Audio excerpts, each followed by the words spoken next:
Web series stories present Pacific Heights. इस कहानी की शुरुआत होती है कार्टर हेज और एन मिलर से। दोनों अपने अपार्टमेंट में लव मेकिंग कर रहे हैं। अचानक से इन दोनों पर दो लोग अटैक करते हैं। इन दोनों अटैकर्स के पास बैट है। इस कपल को यहाँ काफ़ी मारा जाता है। इसके बाद दोनों हमलावर यहाँ से चले गए। एन हेज के पास जाती है, वो उसे गले से लगाती है। हेज एन से कामली कहता है, वर्स्ट इज़ ओवर, यहाँ से हमें निकलना होगा, हम यहाँ से चले जाएंगे अपनी फैमिली के पास। इधर सैन फ्रांसिस्को में एक कपल है, ड्रैग गुडमैन और पैटी पामर। ये कपल अनमैरिड है।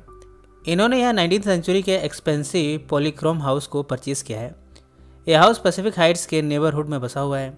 इसके बाद हम देखते हैं कि एक जापानीज़ कपल इसके कुछ यूनिट्स को देखने आया है।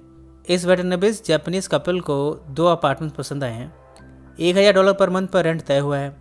इस तरह हाउस की बिल्डिंग के फर्स्ट फ्लोर के 2 अपार्टमेंट्स को इस कपल को रेंट पर दे दिया गया है। थोड़े दिनों में ही ये जापानीज़ कपल मूव इन कर जाते हैं। इसके कुछ समय बाद ही हेज़ यहाँ विजिट करता है। उसकी मुलाकात यहाँ सबसे पहले ड्रेक गुडमैन से हुई है। हेज़ बोलता है, तुम्हारी वाइफ से मेरी बात हुई थी, मैं यहाँ स्टूडियो अपार्टमेंट को देखने आया हूँ। गुडमैन बोलता है कि पैटी उसकी वाइफ नहीं बल्कि गर्लफ्रेंड है। हेज़ इस बिल्डिंग के खाली पड़े यूनिट्स को देखता है। इसे देखते ही वो यहाँ मूव इन करने का मन बना चुका है। वो गुडमैन से कहता है, मुझे ये अपार्टमेंट पसंद है, मैं 6 महीने का एडवांस पे कर देता हूँ। मैं बिजनेस के सिलसिले में कंट्री से बाहर जाता रहता हूँ, ऐसे में पेमेंट एडवांस देना ही ठीक रहेगा। इसके बाद वो देखता है कि उसके पास पैसे कम हैं। वो $2000 देने को तैयार है और कहता है कि बाकी पैसे वो वायर ट्रांसफ़र कर देगा। गुडमैन ने कहा, हम हर टेनेंट से फॉर्म फिल करवाते हैं क्रेडिट हिस्ट्री से रिलेटेड। हेज़ ने कहा, मैं एक प्राइवेट ट्रस्ट के लिए काम करता हूँ। ट्रस्ट मुझे मेरे एक्सपेंसेस और सैलरी पे करता है, वो मुझे बैंक कार्ड भी देता है, इसलिए मेरे पास कोई क्रेडिट हिस्ट्री नहीं है। गुडमैन कहता है, क्या मैं ट्रस्ट को वेरीफाई कर सकता हूँ? हेज़ ने कहा, मैं क्लाइंट कॉन्फिडेंशियलिटी से बाउंड हूँ, पर मैं तुम्हें कुछ लोकल रेफरेंसेस प्रोवाइड कर सकता हूँ। बाद में गुडमैन हेज़ के द्वारा दिए गए रेफरेंसेस पर कॉल करता है। पहले रेफरेंस पर कोई लेडी फ़ोन उठाती है। वो कहती है उसका हस्बैंड ये सब चीज़ें देखता है, वो घर में नहीं है। दूसरे रेफरेंस पर जब उसकी बात हुई तब उधर से आवाज़ आई, हेज़ मेरे यहाँ टेनेंट था, वो रेंट टाइम पर पे कर देता था। इसके बाद गुडमैन अपनी गर्लफ्रेंड पैटी से हेज़ के बारे में डिस्कस करता है। वो कहता है, मैंने हेज़ के बैंक में बात की, उन्होंने बताया कि हेज़ की एनुअल इनकम $2 लाख है।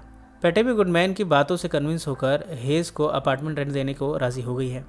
इस कपल को भी पैसों की ज़रूरत है, इसलिए ये भी टेनेंट्स को जल्दी से जल्दी ढूंढना चाहते हैं। कुछ दिनों बाद हम देखते हैं कि हेज़ बिना किसी को बताए इस अपार्टमेंट में मूव इन कर गया है। वो अपार्टमेंट में ही रहता है, बाहर नहीं निकलता। एक दिन पैटी इस अपार्टमेंट को नोटिस करती है। जब वो हेज़ को देखती है तब उसे पूछती है, तुम कौन हो? हेज़ बोलता है, तुम पैटी हो और मैंने तुमसे 2 हफ्ते पहले फ़ोन पर बात की थी। पैटी इससे इनकार करती है। वो जानना चाहती है कि आखिर हेज़ अपार्टमेंट में बिना बताए घुसा कैसे। हेज़ बोलता है कि अपार्टमेंट अनलॉक था, वो किसी को परेशान नहीं करना चाहता था, इसलिए चुपके से यहाँ आकर रहने लगा। पैटी ने कुछ टाइम पहले हैमरिंग की आवाज़ सुनी थी। वो हेज़ से पूछती है इस बारे में। हेज़ इससे इनकार करता है और गुडमैन से जाकर पूछती है हेज़ के बारे में। गुडमैन को भी ये सब जानकर हैरानी हुई है। वो कहता है कि अभी तक हेज़ ने अपने पैसे नहीं दिए। वो हेज़ के अपार्टमेंट के गेट पर हेज़ को आवाज़ देता है, पर हेज़ अंदर से कोई रिस्पॉन्स नहीं देता। पर जब गुडमैन यहाँ से बाहर निकलता है तब हेज़ विंडो की कर्टन से छिप कर गुडमैन को देखता है। गुडमैन बैंक पहुँचा है। वो वायर ट्रांसफ़र के बारे में पूछता है। बैंक एग्जीक्यूटिव बताती है कि उसके अकाउंट में कोई वायर ट्रांसफ़र नहीं हुआ।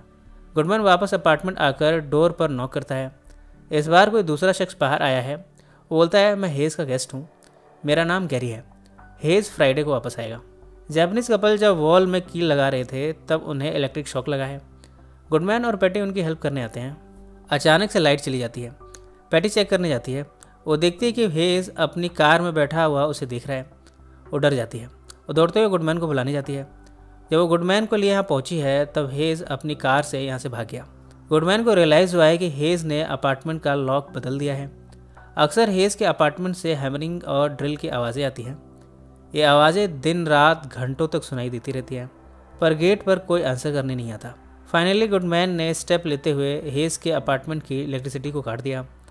इसके बाद हेज़ ने पुलिस को बुलाया। हेज़ उन आवाज़ों के बारे में कहता है, मेरा दोस्त स्कल्प्टर है, रात को देर रात तक काम करता है। जब उसे वायर ट्रांसफ़र के बारे में पूछा गया तो वो कहता है, वायर ट्रांसफ़र में कुछ मिक्सअप हो गया है, बैंक ने मेरे अकाउंट से मनी डिडक्ट कर लिया है, प्रॉब्लम जल्द सॉल्व हो जाएगी। पुलिस हेज़ की बातों को सुनकर कन्विंस हो गई है कि गलती गुडमैन की है। पुलिस ने गुडमैन को फटकार लगाई। कुछ दिनों के बाद पैटी और गुडमैन ने लॉयर स्टेफनी को हायर किया है। स्टेफनी कहती है अब वो आपका टेनेंट बन गया है, उसे टेनेंट लॉ से प्रोटेक्शन मिल रही है। इस बात की गारंटी बहुत कम है कि आपको इस केस में जीत मिलेगी। ये कपल चाहता है कि हेज को बाहर खदेड़ दिया जाए।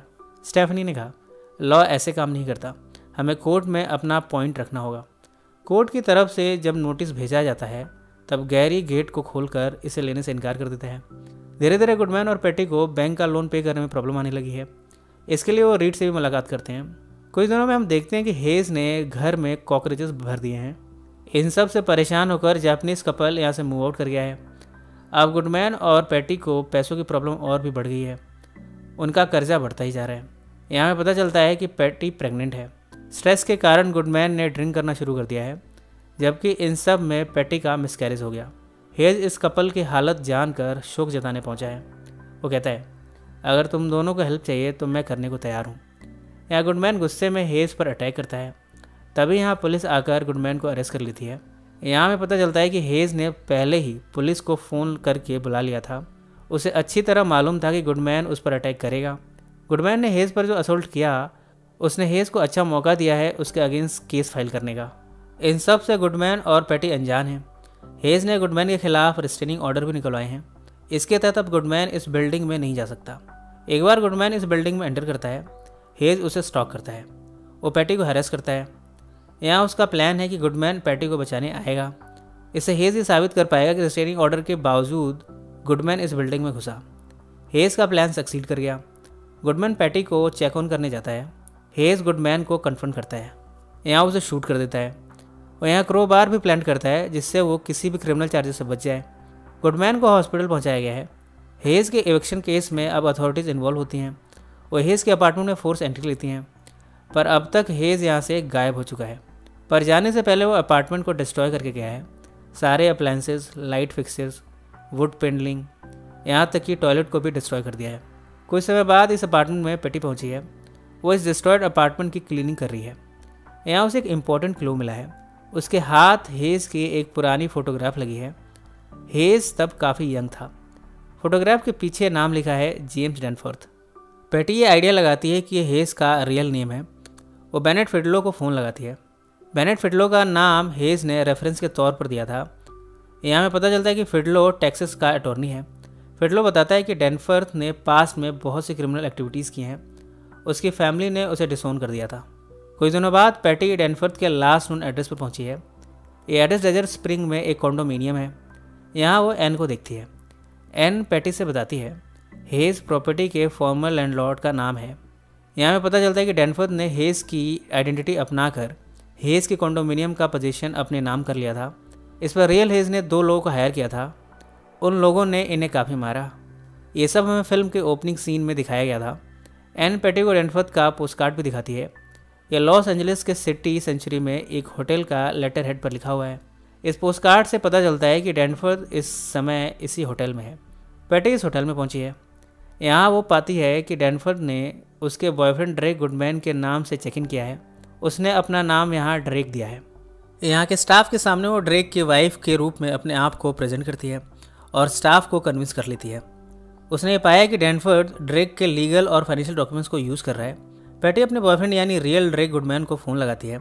उसे कहती है अपने सारे क्रेडिट कार्ड्स कैंसिल कर दो। इसके साथ ही वो ड्रेक के साथ अपने जॉइंट अकाउंट को कैंसिल करने को कहती है। इसके बाद वो रूम सर्विस के लिए लिमिट से ज़्यादा रूम सर्विस ऑर्डर करती है। होटल के स्टाफ को डैनफोर्थ पर शक होता है। जब डैनफोर्थ अपने होटल रूम में आया है तब वो समझ गया है कि कुछ गड़बड़ है। वो पैटी का पीछा करता है, जबकि पुलिस डैनफोर्थ का पीछा करके उसे अरेस्ट कर लेती है। कुछ दिनों के बाद डैनफोर्थ को प्रिजन से बेल आउट कर दिया गया है। इन सब में उसकी हेल्प की है एक वेल्दी विडो फ्लोरेंस पीटर्स ने। यहाँ में पता चलता है कि फ्लोरेंस डैनफोर्थ की अगली विक्टिम होने वाली थी। बेल पर रिहा होने के बाद डैनफोर्थ सैन फ्रांसिस्को पहुँचा है। वो पैटी और ड्रेक गुडमैन से बदला लेना चाहता है। वो ड्रेक गुडमैन पर गोल्फ क्लब से अटैक करता है। इसके बाद वो पैटी के पास पहुँचा है। पैटी इस समय रिपेयरिंग करने में व्यस्त है। यहाँ इन दोनों में हाथापाई भी होती है। वो पैटी को धक्का देकर ज़मीन पर गिरा देता है। ड्रिल मशीन से वो पैटी को मारने की धमकी देता है। पैटी अपनी जान बचाने की कोशिश करती है। इतने में गेट पर ड्रेक पहुँचा है। वो बेसमेंट और फर्स्ट फ्लोर अपार्टमेंट के बीच के क्रॉल स्पेस से रास्ता बनाता है। एक होल के थ्रू वो फ्लोर पर पहुँचा है। वो डैनफोर्थ के एंकल्स को ग्रैब करता है। यहाँ डैनफोर्ड अपना बैलेंस खो देता है। जब वो पीछे की तरफ गिरा तब उसकी जान निकल गई। इन सब बातों को कुछ दिन बीते हैं। पैटी और ड्रेक ने इस बिल्डिंग को रिपेयर करा दिया है और अब ये सेल के लिए रेडी है। एक कपल इसे देखने आया है। कहानी के अंत में हम देखते हैं कि एक कपल प्राइवेट कन्वर्सेशन कर रहा है। वो इस बिल्डिंग के $8,50,000 पे करने को तैयार है।